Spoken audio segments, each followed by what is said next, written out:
Thank you to Public Square and everyone listening in. I'd like to acknowledge I'm joining in from unceded Musqueam, Squamish, and Tsleil-Waututh territories. My name is Amrit, and the objective of my research is to conduct a geospatial analysis of conversion therapy practices across Canada. My supervisor, Travis, who just presented, talked about what conversion therapy is.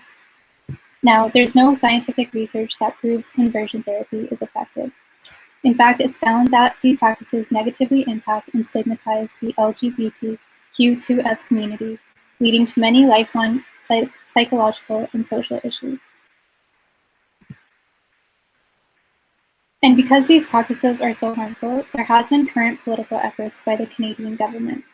On March 9, 2020, the federal Liberals introduced Bill C-6, which is a bill aimed to eliminate conversion therapy entirely.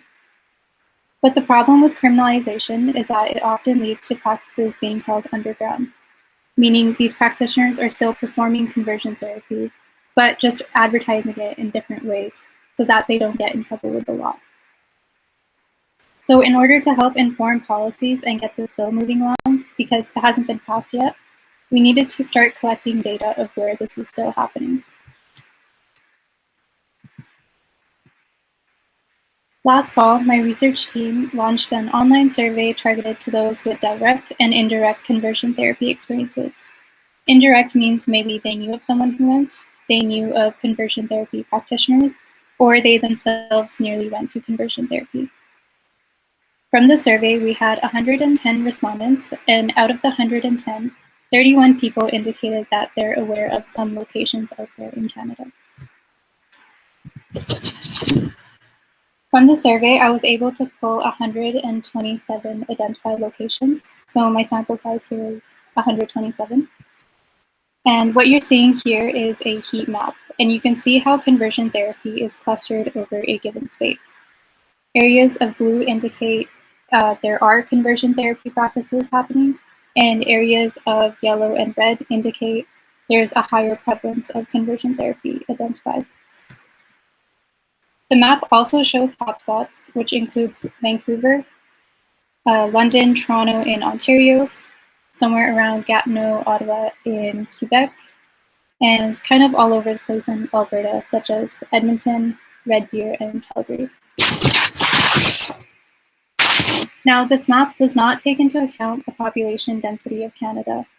I'm planning on taking this into account in my analysis next, but it is important to note that 2/3 of the Canadian population lives close to the southern Canada-US border. It's also worth mentioning that there are currently bans in place that have been passed. This map includes added layers of provinces and municipalities that have banned conversion therapy. Provinces include Yukon, Ontario, Manitoba, and more recently Quebec. And cities that have banned these practices include Vancouver, Kingston, St. John, and many cities within Alberta. But despite these bans and the fact that these are widely discredited and harmful practices, my analysis highlights that conversion therapy continues to occur across the country. You might be wondering, okay, well, if these bans aren't working, then what will? The conversion therapy pyramid, which Travis talked about, reminds us that upstream prevention of conversion therapy requires a consistent investment in creation of LGBTQ2 affirming environments. This includes support for gay-straight alliances, PFLAGs, and other interventions that remind LGBTQ2 people that their identities are valid.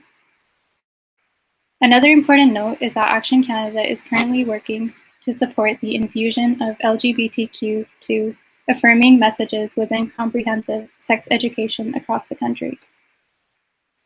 And lastly, we need to keep monitoring where practitioners continue to operate, even in places where bans have been implemented. My research team and I will continue to keep track of where practices are taking place. That way we can keep legislators accountable and know where supportive environments are needed. Thank you for listening, and feel free to reach out to me if you have any questions.